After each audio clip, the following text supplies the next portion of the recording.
This episode is brought to you by Circle, the issuer of USDC, one of the most trusted stablecoins in the digital asset industry. You'll be hearing all about them later in the show. We dumped $6.5 trillion in fiscal stimulus into the U.S. economy in like an 18-month period. And now we're all sitting around talking about inflation 18 months later. Like, of course we are. It's really not that. It's not that complicated. And I think we keep trying to complicate it as investors by trying to, win pivot, win Lambo, win this, win that. And the reality is, until we start to see significant deterioration in the economy, we're not going to see significant deterioration in inflation, and we're not going to see a Fed pivot of any consequence. Darius, I'd love to get your opinion. Maybe we can start with this concept of liquidity, right? People have been hearing all about that. But what I want to do for the viewers is basically kind of create a framework for how to understand the tightening liquidity cycle, right? So obviously the Fed has been tightening in an extremely pronounced way since the start of the year. And I want to get a sense of what that cycle sort of looks like and where we are in the cycle. So I'll kind of start with that high level directive and turn it over to you. Yeah, absolutely. So it's very clear that we're in a liquidity cycle downturn. It's the opposite of what we experienced basically from the early part of 2020 through the end of 2021, just in terms of the market response. When we talk about net liquidity, it's actually a very specific function at 42 Macro. We've done a lot of research. We've been doing this for a long time and tried to understand the things that actually matter most to predicting financial market responses as it relates to the different levers that the Fed and the Treasury can pull to either make it easier for hedge funds, et cetera, folks in the shadow banking sector to lever up, or make it more difficult for them to lever up and maintain existing and legacy positions. So how we track net liquidity is through the lens of the Fed's balance sheet, but also subtracting out two of the more important variables that actually tend to contribute to net liquidity increases when they decline, and tend to contribute to net liquidity drain when they increase. And those two variables are the Treasury general account balance, which is effectively the Treasury's checking account at the Fed. When they take in tax receipts, they raise debt. That's where they park that excess money that they've confiscated from the private sector prior to making expenditures and investments. And then the other, which has become equally important in recent years, is the growth of the Fed's reverse repo facility. That is effectively what is a black hole from the perspective of the financial markets, in the sense that the funds that access that facility, one, are already in very short duration instruments to begin with. If you look at, kind of money market fund concentration on the short end of the Treasury curve, commercial paper, et cetera, these are types of assets under 1 year in expiry that these types of funds can access.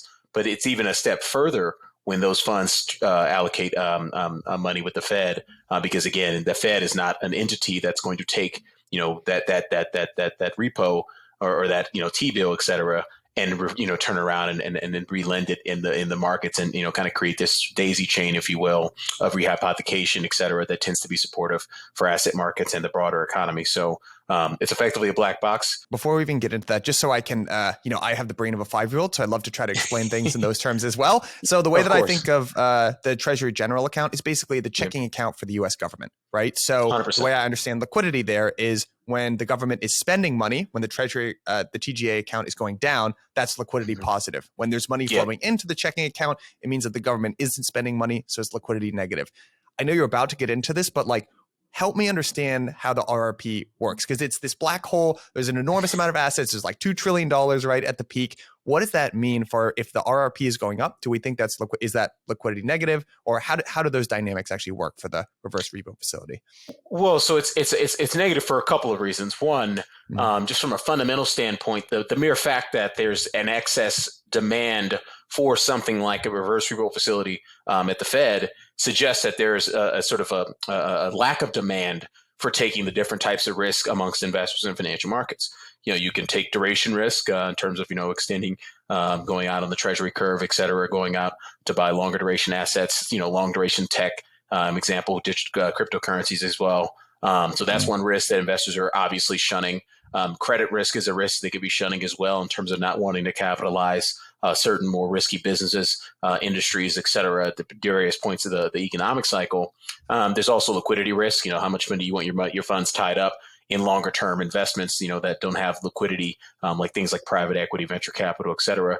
There's all sorts of risks. There's currency risks. There's all these different risks that investors are looking around the world and saying the confluence of the Fed tightening more than other central banks and peer central banks, and a pretty obvious, globally coordinated deceleration in terms of growth, all those things are contributing to investors, wanting to park their money in very short duration securities, namely the T-bill market here in the U.S., or short in the German Bund curve, et cetera, over in Europe, et cetera.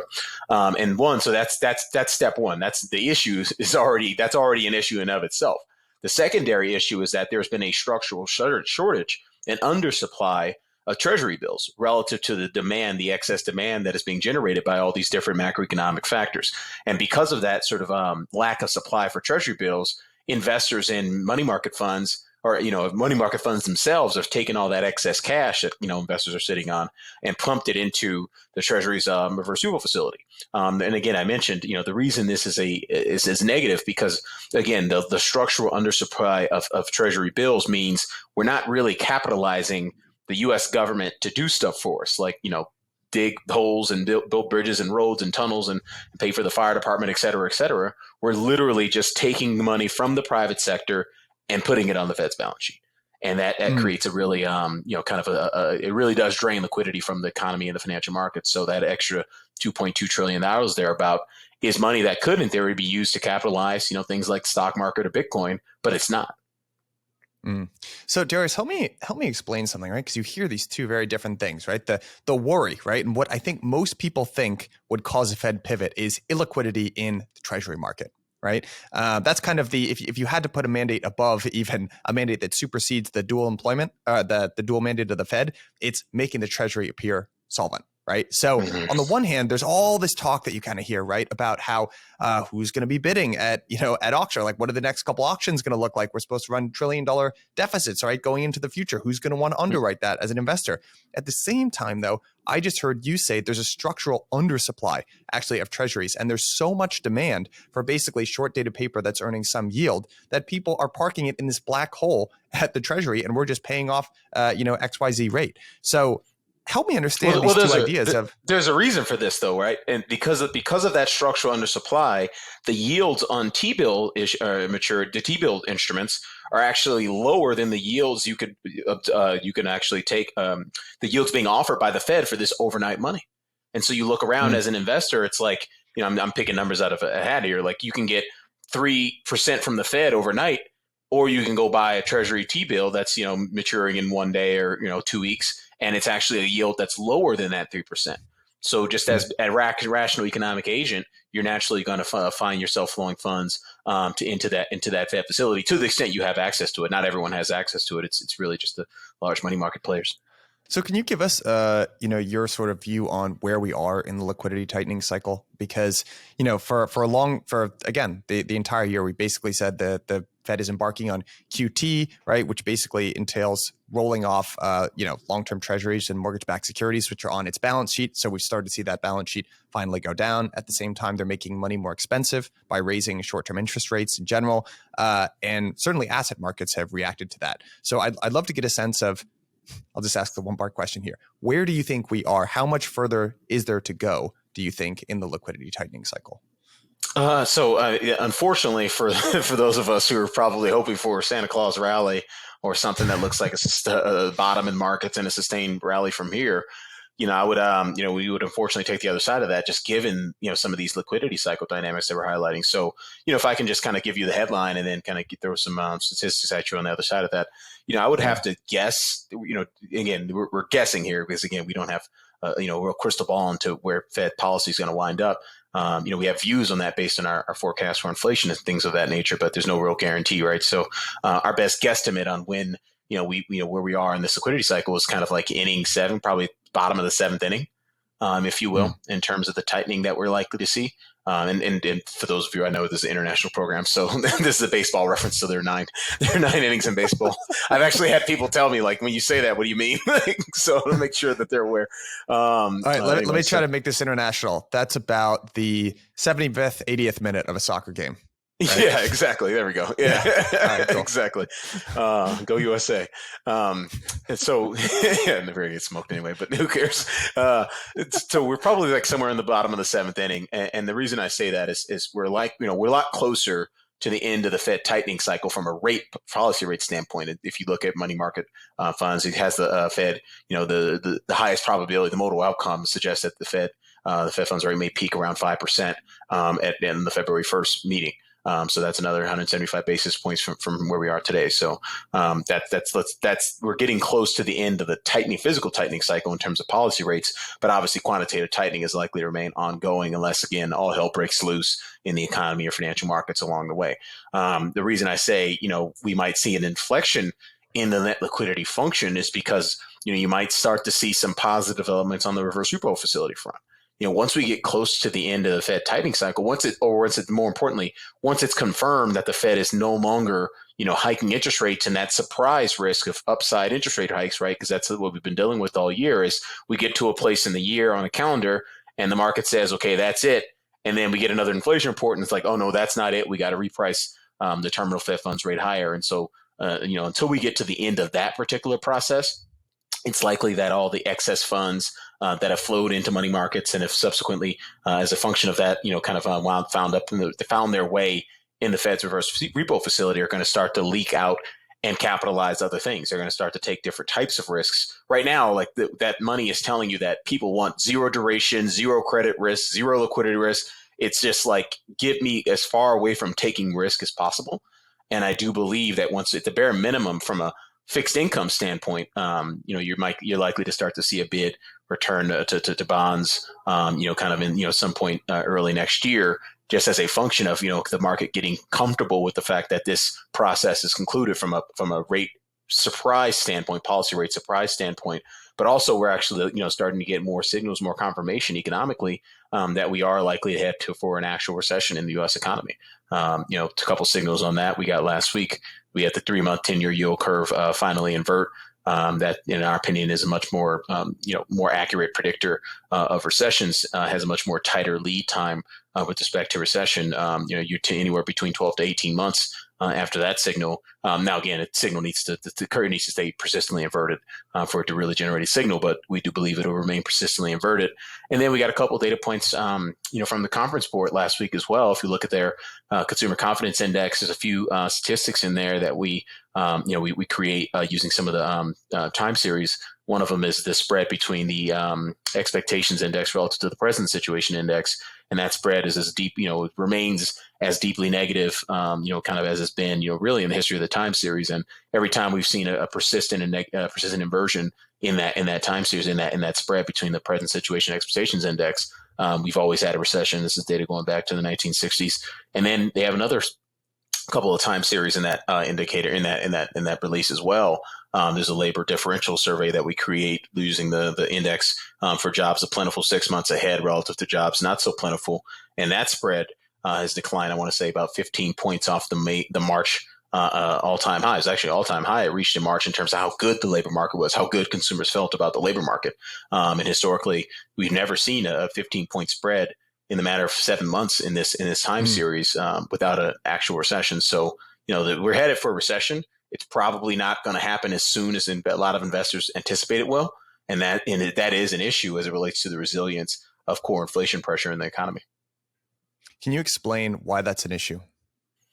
Oh, it's as simple as this, because, so empirically this we know. Inflation is a lagging indicator. We can see that when we study cycles, relative to the GDP cycle, relative to the various measures of growth. Inflation tends to be a lagging indicator. In fact, core inflation, wage inflation, those are typically the most lagging indicators, lagging even the labor market, which we all know to be kind of notoriously lagged relative to changes in policy changes and growth. So that's an issue because it probably means that as long as the economy remains resilient, and we got plenty of data last week to support that, 3 handle on Q3 GDP. We saw real PCE, the broadest measure of consumer spending in the economy, accelerate, to around 2.5%. It's 2% on a real basis. These are the types of statistics that tells you that, hey, look, this economy has some juice and some resiliency, And as long as it has some juice and some resiliency, just understanding the sort of historical relationships between, these various cycles, the growth cycle, the inflation cycle, the policy cycle, and the various leads and lags with, these things, which is stuff we've spent a tremendous amount of time in studying and educating our subscribers on at 42 Macro. It's very unlikely that we see some materially positive developments on the inflation front, right? This is something we've been banging the table on for months, right? Core inflation on a 3-month annualized basis. Pick your indicator. It could be core PCE, core CPI, median CPI, trim mean PCE, sticky CPI, all these various, measures that, do a pretty good job of eliminating a lot of the noise in this time series. They're all tracking anywhere between 4.5% to 8.5% on a 3-month annualized basis.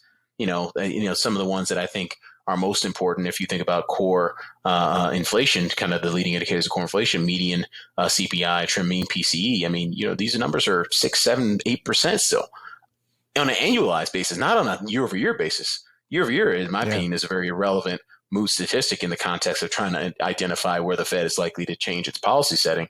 The stuff, and so this is a real big issue because it means we're not going to be anywhere where we like to be anytime soon on the inflation front, which very much sort of ups the ante on a Fed that is, by a lot of market participants is really expected to pivot and create and make that net liquidity function start to go in the other way in terms of the signals the Fed would be sending to cause, a significant decline in the reverse repo facility, reverse repo facility balance.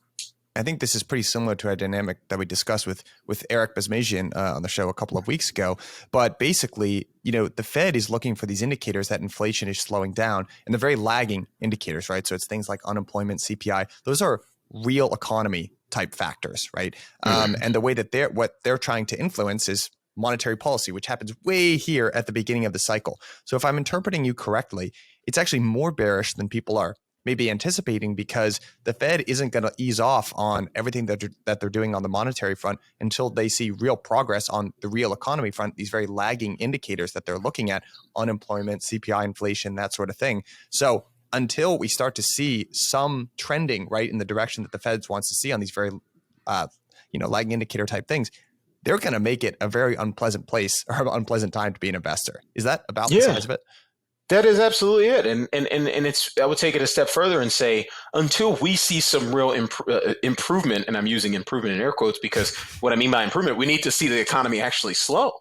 Like the economy is growing gangbusters still. I mean, if you look at the Conference Board's measure of coincident economic indicators, looking at income, production, employment, and spending, the 4 different categories that the NBER, which is the committee that dates the business cycle, that looks at, that number is at 3.3% on a 3-month annualized basis. Like, I mean, that's more than double the pre-COVID trend. Like, we are not only growing above trend, we're growing above trend on at a pace that's like 2x, more than 2x the pre-COVID trend. If you look at it on a coincident to lagging indicator basis, non-norm pay, or if you look at the labor market, the one measure we track that has been very instructive in kind of helping, subscribers, kind of predict some of these moves in policy, which is the private sector aggregate income. When you productize job growth, wages, and hours worked, and we're still tracking at 7.6%, which compares to a pre-COVID trend of somewhere around like mid-4s. So we're nearly double there in terms of the total amount of income consumers are generating from the labor market. And so those two dynamics alone, just if you look at those, the labor market and consumption, are telling you that, hey, look, we got a lot of demand for workers, demand for buying stuff in this economy still, because again, it goes back to the root cause of this inflation problem, at least here in the US, which is during a period of time where we can observe a significantly lower level of supply globally, both in terms of supply of goods, but also in terms of supply of workers, COVID being the primary driver of that, we dumped $6.5 trillion in fiscal stimulus into the U.S. economy in like an 18-month period. And now we're all sitting around talking about inflation 18 months later. Like, of course we are. It's really not that complicated. And I think we keep trying to complicate it as investors by trying to win pivot, win Lambo, win this, win that. And the reality is, until we start to see significant deterioration in the economy, we're not going to see significant deterioration in inflation, and we're not going to see a Fed pivot of any consequence. Yeah. this was kind of outlined in a letter, an update from the CIO at Bridgewater, who outlined one of the challenges for the Fed, which might be, right, the way that it looks like they're implementing their policy, right, is obviously through monetary channels. And initially, what we're kind of seeing is the contraction in the value of financial assets because of raising interest rates, right? And then I want to get into this later, but that kind of, for various reasons, like trickles through into the real economy. And it seems like what everyone is still waiting for here, a year into this tightening cycle, is, you hear this expressed a lot, when is Fed pivot? When Lambo? When is it all going to work again? So basically the idea is, as soon as the Fed stops with their draconian rate hike problem, right? As soon as they start to see that progress, right? Maybe it's a little ticking up in the unemployment. Maybe it's a little bit lower in terms of wage growth. Maybe it's like whatever it is, maybe CPI finally starting to slow, those really sticky parts of CPI as well. As soon as that starts to move in the right direction, and if the Fed even hints with easing off, right? Now they've set a pretty high bar for themselves. They keep raising it at 75 basis points each FOMC, right? As soon as they indicate to the market that, hey, maybe we're actually going to at least even pause, right, with where we're at, there's a risk that the market will interpret that as a very bullish action. And then that's just going to send everything higher. And then all of the work that they've essentially done is going to start to reverse. Do you see kind of the risk that we're talking about there? Do you agree with that? That is 100% the risk, and that's more than likely going to happen. I mean, we've done a tremendous amount of work at trying to understand bear markets as it relates to the liquidity cycle, in terms of identifying, what causes them to trough, how long do they trough in relation to the changes in the liquidity cycle, changes in inflation, changes in growth, et cetera. And one thing we found is that, markets tend to bottom right around that inflection in policy. And this is looking at the 17 bear markets that we've had going all the way back to, to the Great Depression. They, on a median basis in that bear markets, they tend to bottom roughly 1 month after that inflection in policy. And, you typically, ideally you are there for that pivot, because the returns, the early returns on that inflection off the lows in these bear markets tends to be quite forceful on a median basis. I want to say in the first 3 months, S&P's up 21% in those instances. And so, obviously Bitcoin's going to have a beta of, 2 to 3x on that. So, maybe not 2 to 3x, but certainly 1.5 to 2x on something like that. So it's not something you're going to want to ignore as an investor. The problem is that, I think investors are going to lose a lot of money along the way thinking that, this was it. A lot of investors in August thought the Fed had pivoted. I think you and I are going to have a conversation 3 or 4 months from now, and we're going to say, a lot of investors in October said the Fed pivoted. It's the same problem over and over again. Now we're getting closer to the end of the process in terms of the draconian tightening, et cetera. But one thing that gives us confidence that this Fed is not going to be in a hurry, to kind of acquiesce to this sort of implied expectation amongst a lot of investors. This win Lambo expectation is because we continue to see risk asset prices are being heavily correlated to inflation expectations, both shorter term and longer term. If you look at the 10-year tips yield, for example, it got down to as low as 2% at the lows of September, early October, and now we've rallied back up to 2.5%, 250. So I mean, it's a 50 basis point move in the 10-year break even inflation expectation in the market just because we put on a few hundred points in the S&P. And so I think the Fed is going to be acknowledging this and observing this. And they've seen this movie before, right? We've certainly seen this, and not the first time we've seen this movie. And oh, by the way, this is all occurring at a time where the federal government, if you look at the Strategic Petroleum Reserve, or the Strategic Midterm Reserve, as some people joke, that's been something that's been positive, right? Isn't that good? That's been something that's been very positive from an inflation expectation standpoint. That could go away, as quickly as in the next few weeks. When you start to see, I mean, if you look at our signals from a volatility adjusted momentum signal perspective, crude oil actually broke out to neutral. It was bearish for an extended period of time, and it's now back to neutral. It's telling you that the volatility in the asset class is really starting to die down, and you actually might start to see, systematic investors, CTAs, et cetera, really start to increase their allocations to that particular exposure. That's not going to be good if you have headline inflation moving in the wrong direction again at the same time where we have not seen kind of enough weakness in the economy to anticipate any materially positive developments on core. So that just call that out. I speak to a lot of companies in both crypto and traditional finance, and as it turns out, they share a common problem. They need a one-stop shop for treasury management and fast international payments around the globe. Circle's USDC is one of the most trusted and widely used stablecoins in the industry. At the time of this recording, USDC has 50 billion in circulation, 1.5 million users worldwide, and is settling more than $5 trillion. That's trillion with a T worth of value. USDC has quickly become one of the easiest ways to move your money around the globe. On top of all that, Circle is building products for companies and institutions that want to adopt this technology. That means payment transactions, fraud management tools, digital asset custody, and a whole other suite of services. Here's one of my other favorite parts about Circle. They post monthly audits of their reserves, which means that I don't have to trust. I can verify that my money is safe, transparent, in a compliant manner. Helps me sleep easy at night, As a seamless, trusted digital dollar, USDC is a 0-to-1 opportunity for the entire global financial system. And you know what? Don't trust me, you can verify. Check out their recently published Transparency Hub on the website. It's a great update to Circle's content in USDC, outlines everything from USDC weekly reserve reports, monthly attestations, and blog posts written by their exec team. Just go to circle.com/transparency to access it. Now, back to the show. People tend to refer to two periods, right, where we've seen inflation in the United States in relatively recent history, right, which is the 40s and the 70s. And people say, oh, yeah, there was inflation during that period of time. But if you go back and look at, headline CPI year over year, it wasn't this uniform, 7.5% or something like that. It would be, there was one year it was 15%, then the next year it was 2% or something like that. Very famously, there was this stop-start inflation that you got in the 70s, persisting until the late 80s when we transitioned from Burns to Volcker, right? And he caused two recessions, which were relatively severe. And there was this stop-start problem, which is everything that we're outlining. So, my question to you is that it seems like that's sort of what you're advocating for, like this very long and drawn out process where the market has to finally accept that, bad news isn't necessarily good news. And every time there's a slowing in the economy, doesn't mean the Fed is going to blast liquidity into the market and rip risk assets into infinity. Seems like that is what has to be stomped out. And that's just a longer process that takes, in some case, historically, it's taken a decade. I mean, is that kind of what you're advocating for? What's kind of the through line for how we get through this?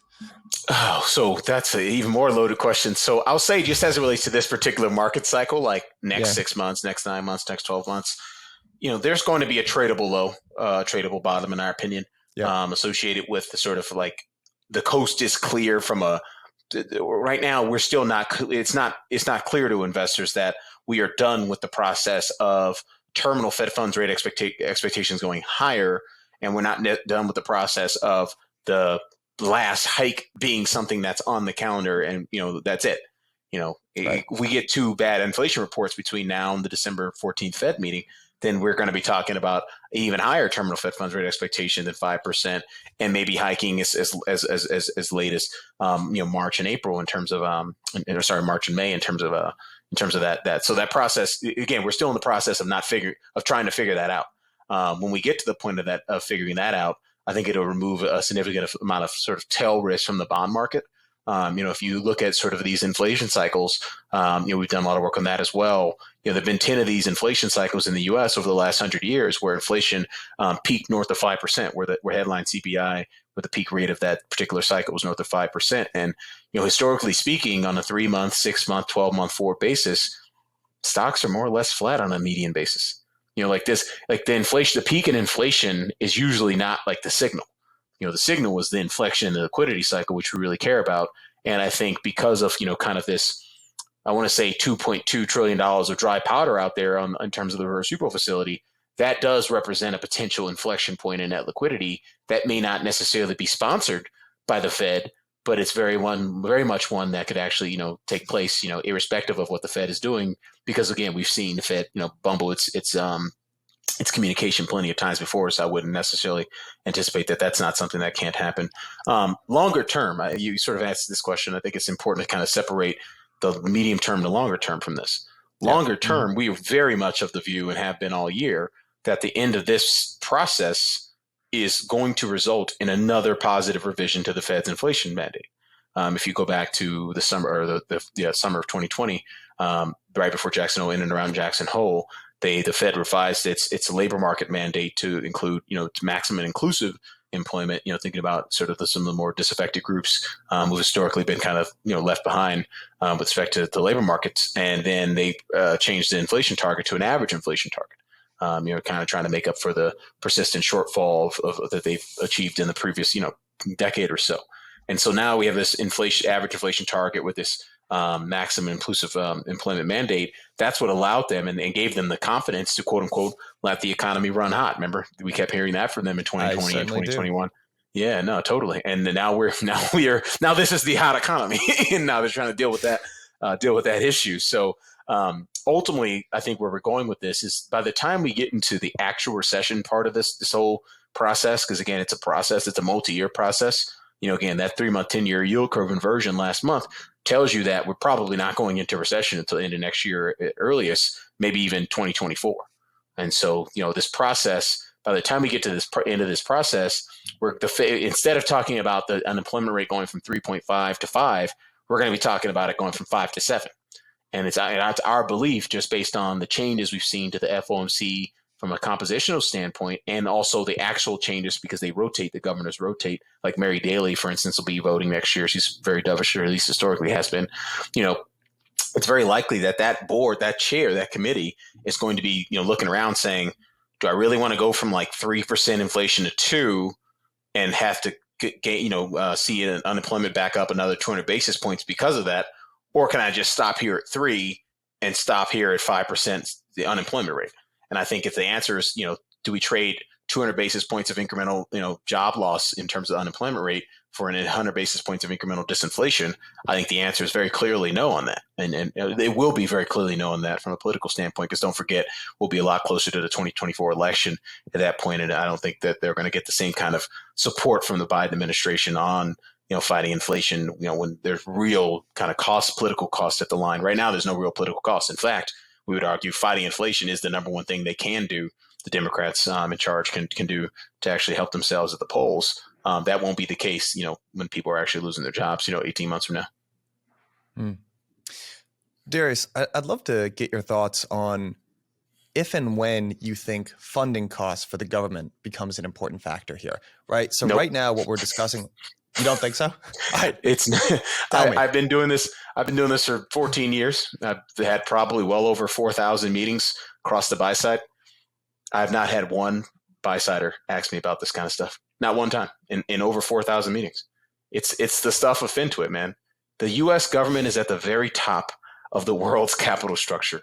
If it needs money, it gets money, and it takes money from us, or it makes the Fed print, or it makes banks hold more by changing, regulatory requirements on capital requirements and things of that nature. There's so many different ways in which the U.S. government can capitalize itself. Now, if we're Chile, or if we're Peru, or some other country that doesn't, kind of is not a reserve currency, then this would be a very different conversation. I think it would be a much, much more different conversation. But the fact that it's not, the fact that we are the world's reserve currency, at least for, a little while longer, because there's no feasible alternatives, this is not an issue. It's just, it's a talking point, not an issue. I hear you on that. And I've always kind of thought there are very extreme statements, especially on Twitter, that sort of get thrown out about the U.S. is going to be bankrupt. And I just don't think there's a way that the U.S. could be bankrupt. But if I could maybe present, poke with a slightly alternative viewpoint, which is throughout the course of history, right, there have been other dominant empires, many of which were issuers of global reserve currencies at their time, that sat at the relative top of the capital structure. One of the contributors, right, for what leads to these downfalls, right, is actually an enormous amount of debt that they can never fully repay. So maybe an example of that, actually the most recent issuer of the reserve currency being the British Empire, UK. Right? And pound sterling. Yeah, the UK. Yeah, exactly. And it's not like they didn't fade into oblivion. If you go to London, things are still alive and well, but they are no longer top dog. And, a big part of that, right? Not the entire reason, but like a big part of that is the financial mess that they got in, like leading up to, and then eventually culminating with World War II and what the US did in relation to that. So that's the one thing I would poke, because I agree with you. It's not like the U.S. isn't going bankrupt tomorrow, but I would say in the long term, there's a pretty good history, set of data that might support the idea that over a long period of time, even at the sovereign level, even for the top dog at the time, debt does matter. So yes, of course, debt does matter. I'm not saying debt doesn't matter. I'm saying interest expense doesn't matter. Like the level of debt definitely has a very significant influence on economic outcomes and also on market outcomes. I'm just saying focusing on interest expense as if, that's going to be the trigger for the U.S. government to be in condition A or condition B. that's moot. It's moot. Yeah. Got it. Yeah. 100%. So maybe we can talk, maybe the connection here, because I want to get into your grid framework and maybe your outlook on some sort of medium or shorter term things. Like one of the reasons, right, why interest expense might actually matter is growth, right? US isn't going to go bankrupt, but at the same time, if an enormous part of our working budget goes towards interest expense, it's just less capital that we can immediately allocate towards other more stimulative type policies, right? So I guess I'd love to get your standpoint. If maybe you could explain for the viewers who might not have heard our previous shows, what is the grid framework? And then I'd love to get kind of your short to midterm outlook on just kind of growth in general. Yeah, absolutely. So I'll start with the grid framework because that's the easy one. We look at the world through a regime segmentation lens to help us sort of identify, different asset allocation pivots, portfolio construction preferences as well. And that framework is really just the kind of marrying the two main factors that matter most in macro, which are the rate of change of growth and the rate of change of inflation. We use that information in terms of tracking where we've been from the economic standpoint, and more importantly, forecasting where we're likely to be based on some fairly sophisticated models. That framework it really helps us kind of stay abreast and, more importantly, front run some of these big inflections in monetary and fiscal policy. That's really what the framework is designed to do: is say, hey, policymakers, you care about these two variables. We're going to beat you to the state, because we're focused on the change in these variables. And by the time the state is bad or good enough for you to do something different, we'll have already front run you, which is what the markets are doing at all times, right? So that's why we focus on the world through that lens. And so, when you look at the U.S. economy, kind of U.S. and global economies, the U.S. is really already inflected into what we call deflation. That's where growth and inflation are slowing simultaneously.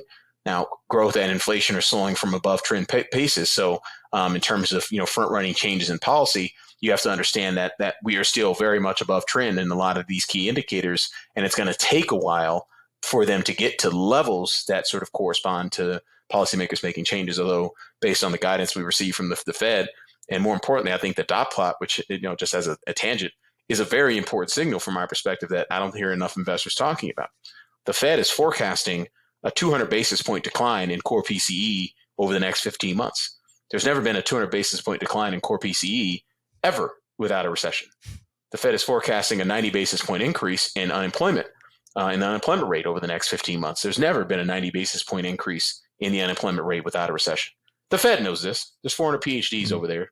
They know this. And so I think they're implicitly targeting a recession, something that looks like a mild recession, in order to get, the inflation dynamic under control. And so understanding that the likelihood that they respond to to lower levels of growth and inflation with outright easing is actually low, because they're actually anticipating. They won't be surprised when it happens. They'll be surprised if it gets way worse way sooner. But I think the risk of it getting way worse way sooner is much lower than the risk of things staying too good for too long. And that's something we'll call out. And that kind of leads me to answer your second question. Where are we in this whole process now on terms of growth? And it's, when you look at like some of the things we track from a consumer balance sheet perspective, like the amount of, like, I can't stress this enough. The amount of cash sitting on U.S. household balance sheets is unprecedented. I mean, obviously it's nominal, so like it's always unprecedented. It's not a stationary time series, but it's beyond unprecedented. Like there's almost $5 trillion sitting in checkable deposits, like your checking account, not your time savings where you don't have access to the funds for 1, 2, 3, 4, 5 years. Checking accounts. There's another 2.7 trillion sitting in money market funds, and this is just household balance sheets. And so you're talking about, just right around $8 trillion of cash just sitting around that could potentially be spent into the economy at any given time, right? There's a number of reasons why that money is there, right? The government gave people money, whether it be STEMI checks, PPP loans to small businesses, SBA loans to small businesses, loan forgiveness, debt relief forgiveness. There's all sorts of reasons why all that excess cash is sitting there, not the least of which we've had a buoyant and robust housing market. Some would call it a bubble in certain locations, and people who sold those homes are now sitting on a crap ton of cash, right? And so there's a lot of cash in the system right now. And if you look at it in terms of total assets, cash is now 5% of total household assets. We haven't seen that ratio be this high since the 1950s. Like it's usually somewhere around 2 to 3%.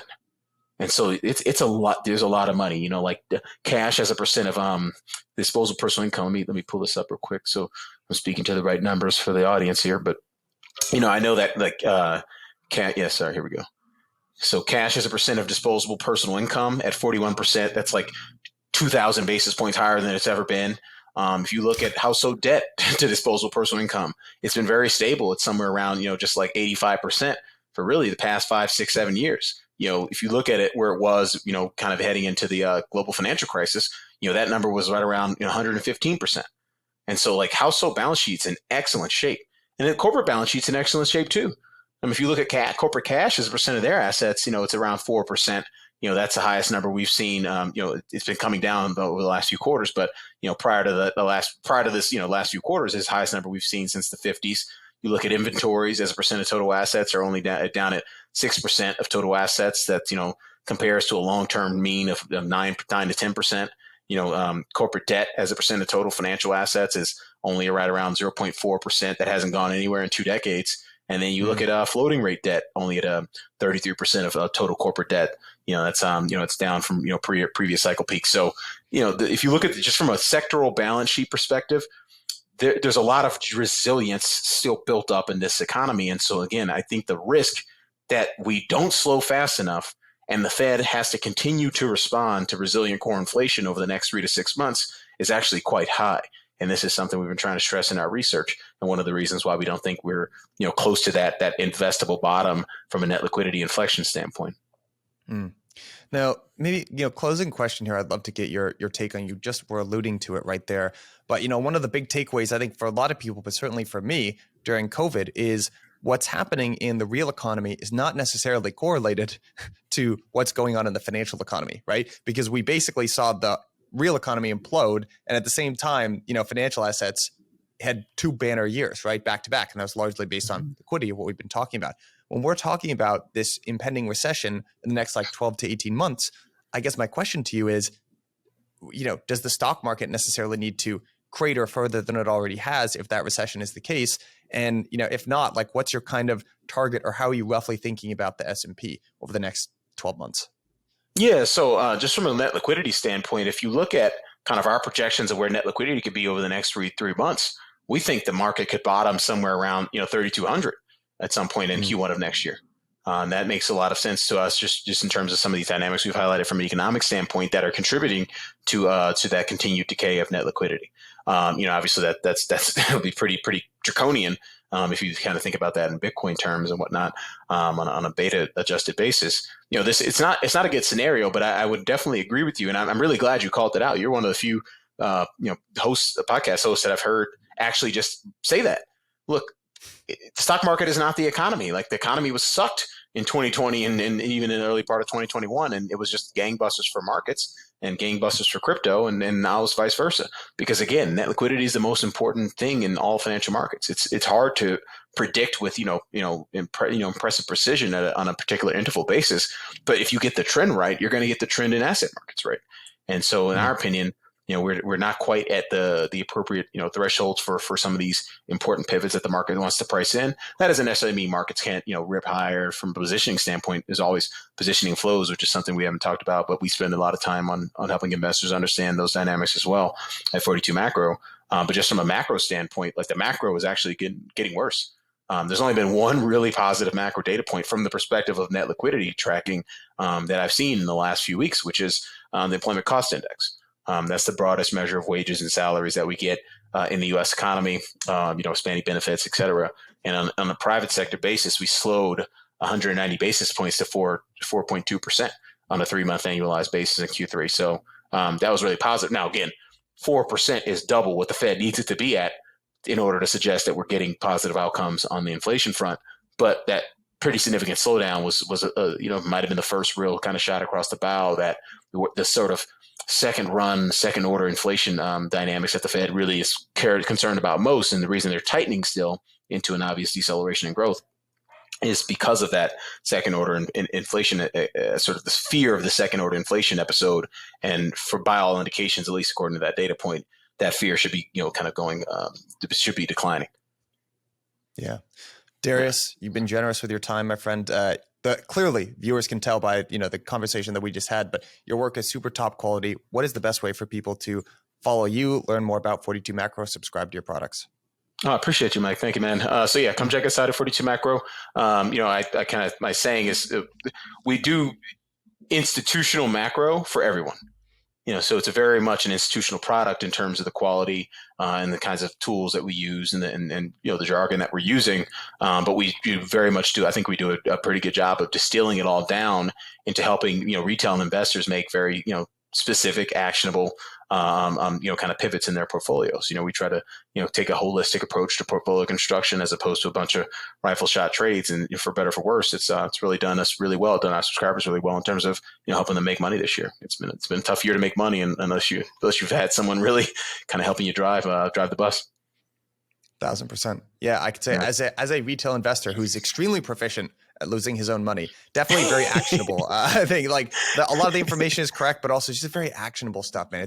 You're doing really great work. So I always look forward to our chats. And guys, if you're listening, definitely check out Darius's stuff. And Darius, we'll have to do this again soon. Of course, man. I appreciate it. Always a pleasure to come on, man. You're one of the best people in terms of just asking the questions that matter. And so I just want to say congratulations to you. I saw you guys got to thank you. 100,000 subscribers or something like that. I'm not followers or something, but it's well deserved, man. You guys are killing it. Thanks. Appreciate it, buddy. Appreciate you. I will chat with you soon. Cheers, man.